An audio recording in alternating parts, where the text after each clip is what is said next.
నాకు తెలుసు కదా సినిమా నేను చెయ్యాలని డిసైడ్ అయినప్పుడు నాకు ఒక భయం ఉండేది మనసులో.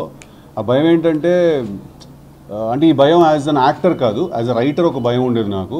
అదేంటంటే ప్రతి సీన్లో ఒక 2 మంచి పంచ్లు, లేకపోతే ఒక 100% 2 వన్ లైనర్లు కానీ, ఏదో ఒక ట్విస్ట్ ఇవ్వడం కానీ, ఏదో ఒక కామెడీ చేయడం కానీ, ఇలాంటిది ఏదైనా చెయ్యకపోతే థియేటర్ని మనం హోల్డ్ చేయగలుగుతాం లేదా థియేటర్లో ఎనర్జీని, అంటే థియేటర్లో కూర్చుని ఉన్న వాళ్ళకి బోర్ కొట్టకుండా మనం ఒక సీన్ని మనం చూపించగలుగుతాం లేదని ఒక భయం ఉండేది.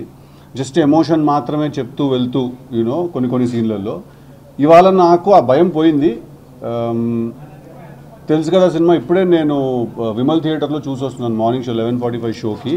ఇందాక హర్ష అన్నట్టు ఈ జాన్రా ఫిల్మ్స్కి ప్రస్తుతం బయట ఉన్న మార్కెట్ సినారియోలో ఎలాంటి సినిమాలు అయితే వస్తున్నాయో బయట, పెద్ద పెద్ద యూనివర్స్లు ఉన్న సినిమాలు ఇలాంటివన్నీ వస్తాయి. వీటన్నిటి మధ్యలో ఇలాంటి జాన్రా ఉన్న సినిమాకి జనాలు అసలు ఫస్ట్ థియేటర్కి వస్తారా రారా అనే భయమే ఉండేది నాకు. ఫస్ట్ నేను నీరుతో కూడా చాలాసార్లు నేను రిలీజ్ అవ్వకముందు అనేవాడిని, లవ్ స్టోరీలు చూడడానికి వస్తారా అని అనేవాడిని నేను నీరుతో చాలాసార్లు. బట్ ఇవాళ హౌస్ఫుల్ షోస్ ఏవైతే పడుతున్నాయో అక్కడే మేము గెలిచేసామని నాకు అనిపించింది. యూఎస్ఏ నుంచి ఫోన్స్ వస్తున్నాయి, షికాగో నుంచి ఫోన్స్ వస్తున్నాయి, యూఎస్ఏ రిపోర్ట్స్ కూడా చాలా బాగున్నాయి. సో మీరు తెలుసు కదా సినిమా థియేటర్కి అసలు ఫస్ట్ పెద్ద నాకే తెలియదు. నేను ఇన్ని రోజులు వీడితో యాక్టింగ్ చేశాను ఈ సినిమాలో, వీడు చేసిన సీన్లన్నిటికీ ఈ లెవెల్లో రియాక్షన్ వస్తుంది థియేటర్లో అని నేను అసలు హైలైట్ అయిపోయాడు హర్ష సినిమాలో, ఎస్పెషల్లీ ఆ లాస్ట్ షాట్లో అయితే. Last one shot the camera comes on. So anyway sorry. Harsha character humour out and out, he's hit it out of the park సినిమాలో. మేము చెప్పాలనుకున్న ఒక చాలా ఇంట్రెస్టింగ్ కథ, ఒక చాలా కొత్త కథ, ఒక చాలా కొత్త ఎమోషన్ ఇవాళ థియేటర్లో అందరూ దానికి రియాక్ట్ అవుతుంటే ఫెల్ట్ రియలీ హ్యాపీ. సో మీకు తెలుసు కదా సినిమా బాగుందా లేదా నీకు ఏ డౌట్ అక్కర్లేదండి.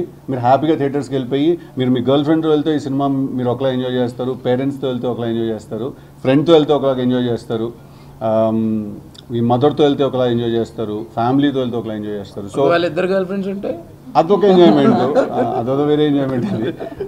సో తెలుసు కదా సినిమా థియేటర్స్లో ఉంది. కంప్లీట్గా వరుణ్ అనే ఒక క్యారెక్టర్ మిమ్మల్ని గ్రిప్ చేసి కూర్చోబెడతాడు. రాశి ప్లే చేసిన అంజలి క్యారెక్టర్ గ్రిప్ చేసి కూర్చోబెడుతుంది మిమ్మల్ని, శ్రీనిధి చేసిన రాగా క్యారెక్టర్ గ్రిప్ చేసి కూర్చోబెడుతుంది, హర్ష మిమ్మల్ని నవ్వించి చంపుతాడు ఈ సినిమాలో. సో డెఫినెట్గా ఈ వీకెండ్ దివాళీకి తెలుసు కదాకి వెళ్ళండి, తప్పకుండా మీరు ఎంజాయ్ చేస్తారు. టిల్లు సినిమా చూసి మీరు ఎంత నవ్వారో అంత వరుణ్ని చూసి మీరు టెన్షన్ పడతారు ఈ సినిమాలో, but in a very entertaining way.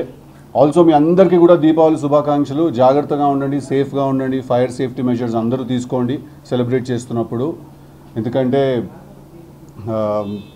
Diwali is a very big festival మనందరికీ కూడా. So it should always be associated with a happy memory. And I'm very confident that మీరు తెలుసు కదా థియేటర్కి వెళ్ళి చూసినప్పుడు మా సినిమా మీకు ఈ దివాళీకి హ్యాపీ మెమరీ అవుతుందని.